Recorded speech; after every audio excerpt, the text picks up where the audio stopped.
Welcome back to Daybreak. The discussion continuing even during the break, and we're getting a lot of your feedback. Remember, 2242 is our SMS line. The hashtag is Daybreak. We continue to ask you who should keep the government accountable and why, especially in the post-handshake era when the lines are blurry, you know, on the political scene. And we're getting lots of feedback as well. Can we have some of that up? These are your thoughts. Okay. Dr. Agutu Nairobi, you say the handshake is very instrumental to Kenyans for peace and continuity. They should be respected and not politicized. Okay, Dr. Ari, thank you for that. Also tell us about keeping government accountable in your next SMS. And we should be doing that. We have Mutiso Muli from California. But is this the Caliph? I'm at California. I seriously do not understand why one should be checked. If today you give a 5-year-old 200 shillings to shop milk, bread, sugar and tea leaves, he or she will purchase the right quantities at prevailing market rates and save change. For adults mandated by taxpayers, it is a matter of blame games, creation of scandal from scandal to keep the wheels of gluttony rotating. If human beings were angels, yes, we would not need government or laws.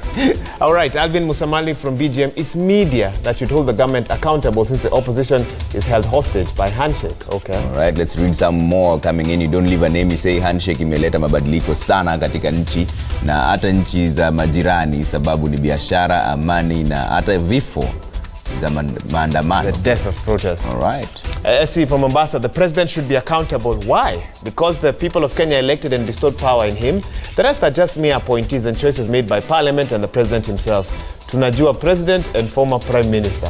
Okay, that's a interesting last line. Comment from Eldoret. He says it is sad that our legislators abandoned their oversight and representation roles, which is simply dumping Wanjiku. Our politicians are now watching and cheering the handshake boxing match. The media has no legal duty to keep the government in check.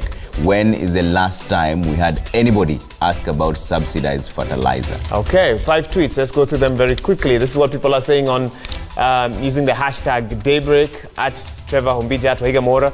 Muli Joe Muli 2007. We are on autopilot. Opposition now part of government. Now they are eating together. More seats added to the dining table. At the expense of the Wanjiku. Omino Joseph says, please, can the Kenyan newspapers give us a break from political headlines? Let us be reading economic, health, education, security and development headlines. We are tired of reading politics every day. There needs to be a paradigm shift. Okay, M. Demizi, the handshake was just for show. It was just a political strategy for both Raila and Uhuru. All right, straight to the point. Misolo Alfred says, when former Prime Minister Raila Odinga used to keep the government in check, Ruto used to accuse him of not giving the Jubilee government room to bring development to the country. Now the room is so big. Walete maendeleo basi. Okay, one last one. Hilary Ngasura, the media, especially print media, are not keeping government on check, instead spreading rumors and rumor mongering. That is not keeping the government in check. Never. Alphonse, never. How do you respond to that? So I've seen what Komen wrote from Eldoret, from Eldoret, and what Ngasura is saying. And when you think about it, when people demand that they want to see development on the front page or the development in the newspapers, we have to understand how do they construe development. Because I would not get into the things, but if you look at the newspaper today on what people think as development, this talk about politics, most people do not think it's development. But the conversation... You think it's development? It's a conversation about the kind of leadership that we want. The kind... When you look at what Murathe is saying in the Standard, and when you look at what this... back and forth between Ruto and Raila, that's a conversation about political leadership. It informs how people think about their leaders. It is giving people a peek into the political deal making, as you said before. So I would want to reference some of the studies I did between May 1st in 2017, just before the elections, for the 6 months on the 2 elections. Okay. When you look at the front pages and the newspapers of that time, there were so many stories about the failures of government. Okay. The importation of maize, the prices of unga, just before the elections. But when you look at how people voted, the people who were affected most by the maize prices, by the importation, those people still returned this government to power. So the media did its role. It put out the conversation that there is a problem with agriculture, there is a problem with fertilizer, there is a problem with maize. There are cartels all over. The people looked at the newspapers and it seems it's like they cannot connect what we are reporting with what is happening to the country. And you can't blame the media for that. Yeah. Is there a media literacy problem? There is a media literacy problem, and I see this because I used to be in the mainstream media, but now I am a bit on the side in the fact-checking world. And you see a lot of media literacy problem. People do not understand why some of the things that are reported the way they are reported. They cannot see, so for example, you hear the media insist on accuracy. So they will report what Dr. Kamau or Mr. Mtata says accurately. So if the president says we have transferred 1.7 trillion to the counties, or we have met the 100% transition, the media will report that accurately. But are those the facts? Do the numbers add up? Yes. Yes. So that's what we look at, and we call whoever says inaccuracies or spreads such kind of information. We call them out and we say, no, these are the facts. We assume in that little space as Africa Check, people would get the opportunity to see the truth. To see that these are the facts. So if somebody is trying to peddle falsehoods, then the citizens themselves have the power to say no. And beyond Africa Check, every media house should be doing that. Every media house should be doing that. Every journalist. Honorable Wahome, I want to come to you. And do you at least agree that the legislature... Honorable Nganga, yes, I want to come to you. Do you at least agree... Fact check. Go ahead. Do you at least agree that the legislators have failed Kenyans to some extent? Because when I elect an MP, I expect them to put my views first line, not to toe lines and not to have allegiances and not to decide for me what my views should be. You know, even the people who are tweeting, the mistake they are doing, keeping government on check does not mean that it is bad. It is a good thing, because the Jubilee government promised that by the end of this time we are going to do 10,000 roads. By the end of this time we are going to have every homestead with power. By this time we are going to have proper health care. By this time, keeping the government on check does not mean that the government does not need to be kept on check. It means you have to. So that where they are dragging, they need to put up their socks. If they have not done the 10,000 road, we need somebody to be telling them time is running out. When are you going to finish the roads you promised Kenyans? If it is power, you promise every homestead, every school will be having power. If it is education, you promise that we are going to have a 100% transition. Is it working? Keeping government on check is keeping on reminding them where they have gone wrong or when they are getting it right. It doesn't mean it is shouting at them or criticizing them all the time. It is positive. How would you rate the performance? I know you already stated that you're Jubilee, but how would you rate But that does not mean that we are not trying. If you go to strengthening of the institution, have the government tried to strengthen the institution? And I can tell you, yes, some areas the Jubilee government has done very well. The other areas that they are dragging, that is a fact. And it is good to say they are dragging if they have not performed, if they have not delivered what they promised. So what we are saying, when you have an opposition, and that's why Omtata was saying, it is in the constitution. When you have them, it is not fighting or demonstrating. No, it is laying out and talking the truth as it is. Help us. You have not achieved this. If it is parliament, if it is the bills we are passing, when we pass these bills, maybe there's a way the Jubilee government want this. They believe that putting this bill in this way, it is going to help Wanjiku. But the opposition on the other side says, no, we think you're not doing it the right way because you need to amend this. That is what we need to be having in Kenya. Allow me to interrupt you. Help me to understand the thinking of an MP in Parliament right now, especially an MP in the ruling party, which obviously there are benefits to being an MP in the ruling party. At what point do you speak on behalf of the party? At what point do you speak on behalf of the people that elected you? And what are the dangers of seeming to be in rebellion towards the direction that the party is moving? Okay, once you are in government, once you are an MP in that government, you must advance what the government that elected you, what they are doing, you must tell Wanjiku. But that does not mean when I go back to the constituency and I realize that my people are suffering, I should not talk. I should, at times I'll talk and I'll be told, no, you're not supposed to be saying that. You're already in government, you should be the one implementing what you're saying. But what I'm telling MPs right now, if things are not going right at the constituency, I need to say it is something. Can you say no to a government directive? Oh, yes, if it will affect your constituents? No, I want to say yes. And it is not all the time I want to tell you, Wahiga, that all the time that MPs say yes. I remember you have said that. No, Mtata said that we used to rubber stamp everything. Tyranny of numbers. No, the tyranny of numbers. That was not true. I remember there's a time, you remember, Monica Juma was brought at the floor of the House, and the Jubilee MPs. And what were the reasons? No, it doesn't matter. She had refused that she was rude. She had refused to give you packs. Okay. No. It is not true. Let me tell you, Mtata. Even you, at times you are too much on the MPs. When they say no, you want to know why they said no. When they say yes, you keep on telling them. You keep on. Why they said no. Not give them access. You keep on rubber stamping. No, there are some things that came on the floor of the House, and we did not agree on it. But what happened is this: if it is the government, before something was tabled, we would have a kamukunji and we discuss those things before they were tabled on the floor of the House. So when we go to the floor of the House, it was not about tyranny. We had agreed before we went to the floor of the House. So when you have agreed on something, you don't oppose it again when you go to the floor of the House, Mtata. So we waited for the other side at least also to give us their say. And they used to say their say. Come in as well. Yeah. And of course, right now one of the biggest talking points in the country is Huduma number.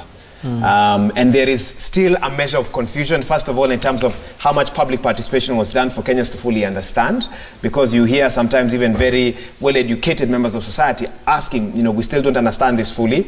High Court says it's not compulsory, there shouldn't be a time limit, but we're hearing some strong statements from people in government that if you don't get it, you might miss your passport. There will be consequences. And there is a time limit. Talk to me about how you navigate in such an environment and kind of the role that you play. The one thing about Huduma number is that it's somebody's business. And he wants to use Kenyans to make money. What proof do you have when you make it? Have you filed that? You filed that in court? Yes, I have it in court, and that's why I'm a bit constrained to talk much about it. I filed it in court. Lakini watu walitenda ni biashara mbaya. People want to use us to steal. Well, it may be a good idea, but the power is being used to steal and being done outside the law. Steal what? Again, I'll have to ask you to stop there. Unless we table the documents that you table in court. So should really be delving into it. My issue is in court. It's coming up on 30th of this month. We wait for that. Yeah, but it's one of the issues. What is important is that we have reached a place whereby government has become rogue. Any parliament has become rogue. And I'll give you an example. It's also an issue we are challenging in court, but I just mention it. The last Miscellaneous Amendment, Statute Law Miscellaneous Amendment Act of 2018, which was signed into law by the President, I think on 31st December or something, around that time. When you go to it, you'll find the last part of the bill introduces what they call a special fund for MPs. A special fund for MPs, whereby taxes now don't go to the consolidated fund to be supervised by an appropriation bill by Parliament itself and by the control of budget. But this money will be collected and will go to this fund to be supervised by the Parliamentary Service Commission for purposes of paying the remuneration of MPs and what have you. What that thing does, first of all, is to cut the Salaries and Remuneration Commission out of the equation. But most important, it was not in the bill. If you look at the bill, when the bill came, that particular amendment was not there. You go to the Hansard, if you look at the Hansard, there's nowhere where that amendment was mentioned. It only comes up when the President has signed the act. It comes as a law. So hold that thought. We have a caller online. This is Charles from Embakasi. Charles, good morning. Good morning, Joe. Yes, go ahead with your comment or question, Charles. Okay, first of all, I would like to concur with the Omtata. Yes. That actually the Parliament has become rogue. Secondly, I would like to say that actually our government is very much insincere. Go ahead. Because they usually promise things very good in promising, like the legislature. When they are campaigning, they really promise a lot of good things. But the moment they go there, they turn up to become at least those people who want to to finish out, because you can even remember the Jubilee government when they are going in power. Yeah. They made several governments, including the DP who is now federal organ right now, saying that serikali ya kusema na kutenda. Okay. Kusema na kutenda actually from the time they went to power up now. Yeah. They simply bring the laptop. It has become actually a nightmare. They have talked to Kulana Kodalo, it has become a nightmare. People are dying and they're still denying. Yeah. And when you see the issue of the scandal day in, day out, the NHIF, whatever, and everything.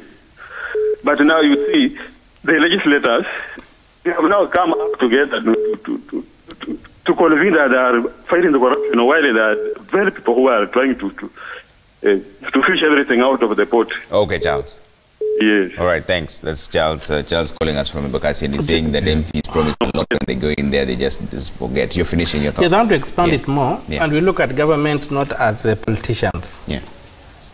There's a very, very important component called the professionals who run things, who have got the signatures, who are the people who do.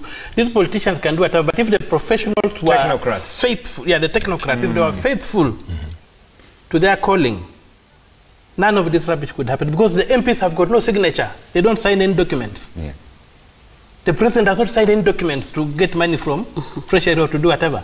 He can talk. And that's why even you look at, under Moi, they used to say, we were called on the red line, red phone. That's why when we were amending the Constitution, we put in Article 135, which says that the president's instructions must be in writing, signed and sealed by the president.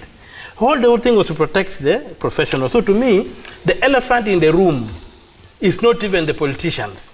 The elephant in the room is the failure of professionals to do their work professionally.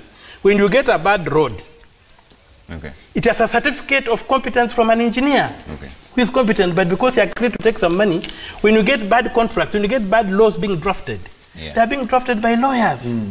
So we must stop discussing politicians and go back to where the problem hitting this country is. The problem is the professional, and that's why in the Constitution, in Article 73, 2A, it says, appointment to public office is based on merit and competence and suitability. Correct. Or the other characters, election.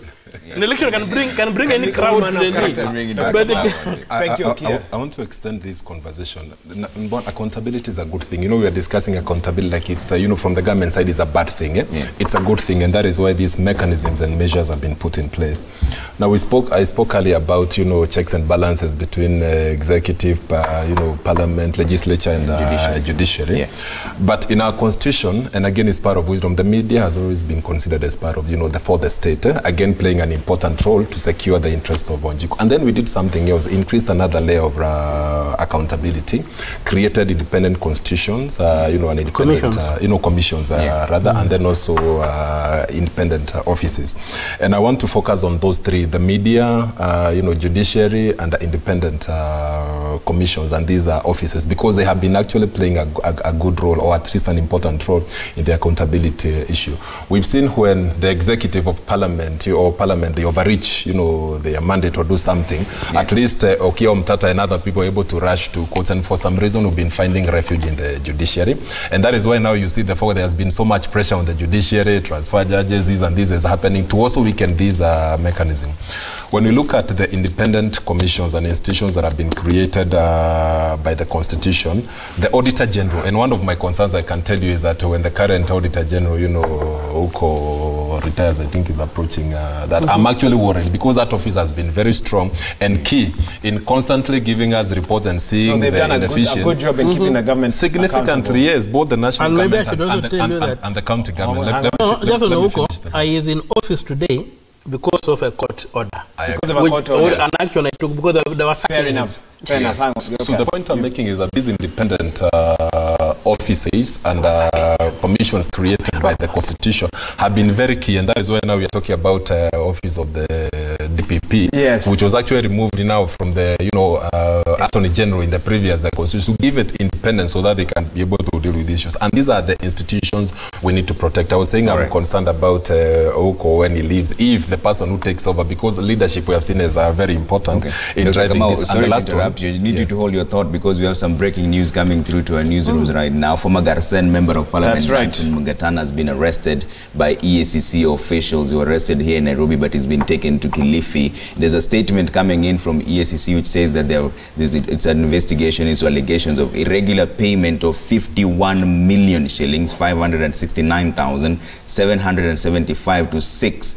private companies by Kilifi County government for goods not supplied or services rendered. One of the people who've been arrested is now former Garsen member of Parliament, Danson Mungatana. Together with 21 others, they will be charged with, or they've been arrested on charges of or several offences, including fraudulent acquisition of public property, uttering false documents, and dealing with proceeds of crime. And you remember, of course, that the former MP made the headlines last year. He had been conned of an eye-watering 76 million Kenya shillings to some crooks. And he's back in the headlines again this morning. The EACC statement says that the investigations established that the stated companies did not offer any services nor supply any goods to the county government of Kilifi. It also that the local service orders, which is the LSOs, used were fake, as they did not originate from the county government, and that the county government officials processed and approved payments for the goods and services not delivered. This is money worth 51,569,775 shillings paid to 6 private companies. And now former Garsen MP is the first one to try and answer. Former Garsen MP, former Assistant Minister for Medical Services as well. And of course, the suspects in this matter will be arraigned at the Malindi Law Courts later today. That's a story we will keep following for you. Yes. And interesting one, of course, bearing in mind, talking about keeping people accountable. Let's see what will happen in terms of that particular investigation. But Dr. Kamau, we interrupted you. Just a minute. There's a very important issue. You'll lose. Just on the breaking news. Something burning. Look at the nation here. Then you need to ask Dr. Kamau for permission. Just a minute. Look, the nation here has a story about these clinics, this fraud in the Ministry of Health. Why is Mungatana being arrested today and these characters were not arrested? It's because they belong to the first family. The crooks in this particular let me go back. What is the one that declares guilt or not? They were never taken there. They were never arrested. They were never prosecuted. Okay, so let me finalize what I was saying. And again, so I spoke about judiciary, I spoke about independent commission institutions and offices created by the Constitution. But I was talking about now the role of the media, which is very important. Despite the constraints, we've seen the media deliberately taking on the fight against corruption and consistently through reports and exposing issues, some of them coming from the Auditor General's report, some of them through leaks and coming from wherever. But we have seen this agenda has remained alive, and the other offices, that is the DPP and the DCI and the other offices, they are continuing, but this help or cooperation from the media, which is a good thing. And I want to give you an example from the recent State of the Nation address that ignored, the plight of the Wanjiku to a large extent. We saw the opposition praising the president's speech. We saw, different leaders, and including in Parliament, praising the president's speech. But the media raised questions the following day and say the president failed to address these issues, the president failed to address. And that is why, for me, I'm all for strengthening the ability of the media. I am all for the professionalism coming from the media, because these are some of the institutions that, at least in their operation, we have seen the judiciary, the independent offices, and the media continually playing this role in keeping the government accountable. The last thing, and we have to remember this, and that is why I said people are not angels. For the politicians, those people in power, there are 3 things at stake: money, power, influence. For Wanjiku, there are other things. So through the handshake and all these processes, they got what they wanted: money, power, and influence. But at the end of the day, Wanjiku is still crying. The president committed and said that under his tenure, no Kenyan will die and maybe that is why they kept denying that any Kenyan has died. But the Big Four agenda, one of the issues was food security. And that is what is the responsibility of me. Now that the president did not address this issue expressly in his State of the Nation address, is the media again reminding the people that Kenyans are still hungry. They are about 1.1, I think, in today's paper, Kenyans are the risk of hunger. And these are the things we want to see, that the government must continually be held accountable. And I said this is a good mechanism that has been set in place. Why? To secure the interests of the ordinary person who The Constitution says that sovereignty and power belongs to the ordinary person, the citizen, but as donated to these institutions or these creations of the Constitution, but should be held in trust for Wanjiku. Fair enough. I want to give each of our panelists 30 seconds to give their final thoughts on this. We'll also take a look at SMSs or tweets, even as we wrap up the broadcast. Alphonse, you go first. Just give us your final thoughts on this. So final thoughts, I would want to answer the question, who's going to keep the government accountable? Right. Who's going to... So the thing is, it's a community of sorts. So you would have the fact checkers on one hand. So we have, as Africa Check, we have a promise tracker. So what that promise tracker does is we write down all the promises that parties in government in all the countries you operate in make. And you're not the only ones. I've seen some people doing it also independently. And we track those. So as the journalists, investigative journalists who do that, and then we have people online. So the online community in Kenya, the Kenyans on Twitter, on social media. So sometimes when the media overreaches, when a politician overreaches, when the government overreaches, this community gives immediate feedback.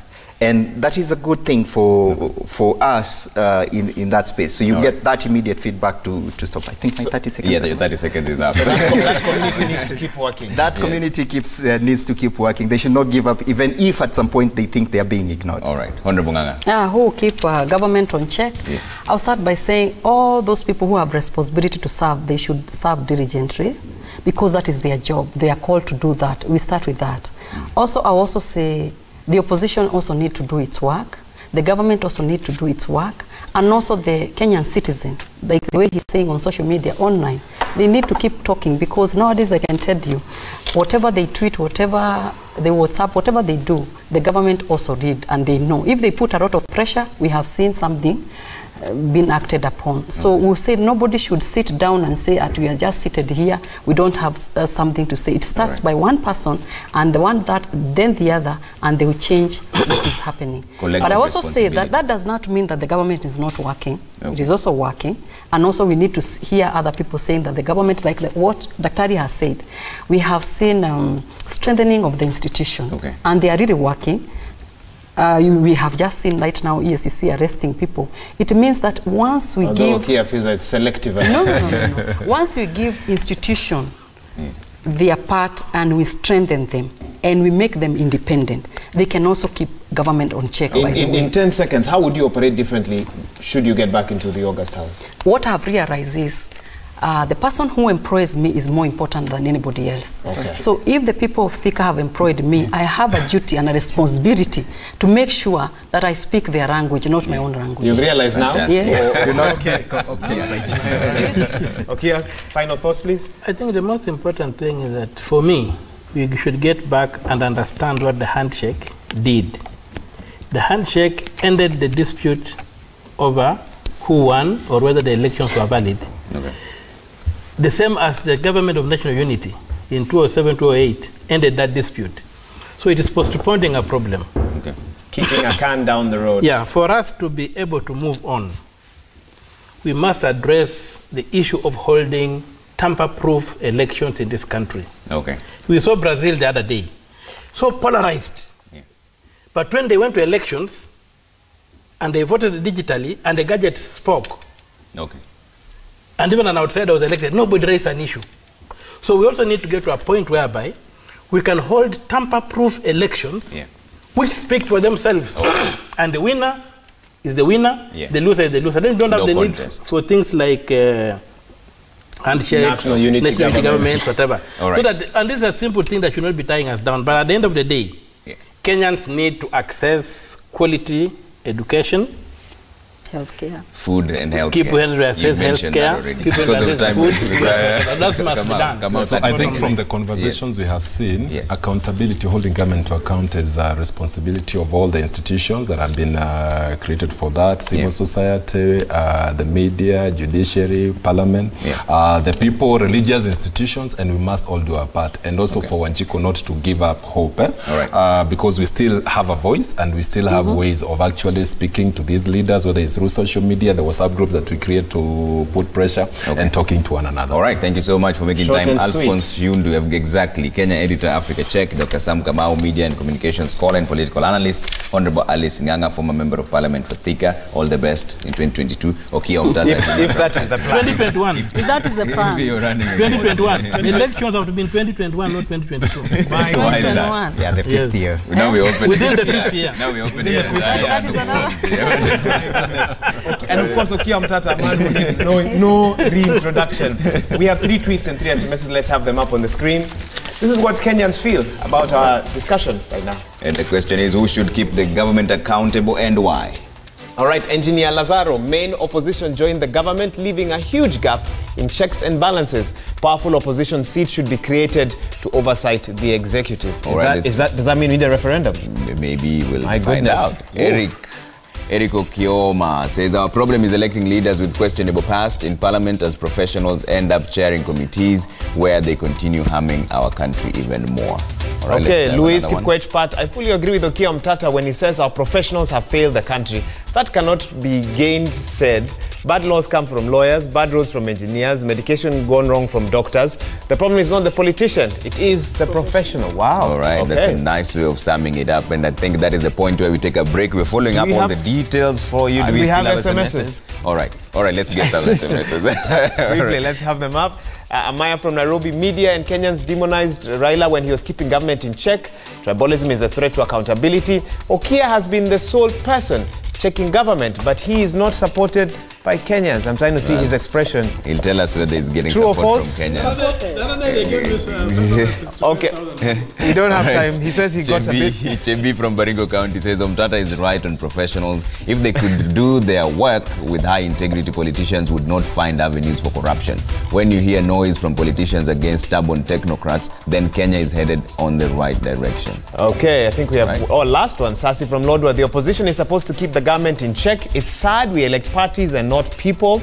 Our legislators behave like puppets, hungry, they follow and worship their party leaders. They have no stand of themselves. Now we have no opposition. All right. I believe now we are due for a break. Now we are due for a break, right. Trevor. Let's take a break and head up to Chef Ali Mandri. If it's there, it's time to eat. Of course, we're still following details on the breaking news that's coming through to our newsrooms. We're going to give you more details right now. What we know is that the EACC is looking to arrest more than 21 suspects. This is over county government deal of Kilifi. One of the people being arrested already is former Garsen member of parliament, Danson Mungatana. This is concerning a 51 million shillings deal, which they say was paid for goods and services not supplied. There's also fraudulent accusation of public property, uttering false documents, and dealing with proceeds of crime. Former Garsen MP, a former assistant medical minister, he both had those positions, of course, leapt to a bit of fame last year with a story of being conned 76 million Kenya shillings. He's back in the headlines now, and he, together with the others, will be arraigned before a Malindi law court later today. The arrest, actually, from what we're receiving information, happened here yesterday in Nairobi. And then, of course, they've been taken to Kilifi County. Yes, quick break. We'll be back with more in just a bit.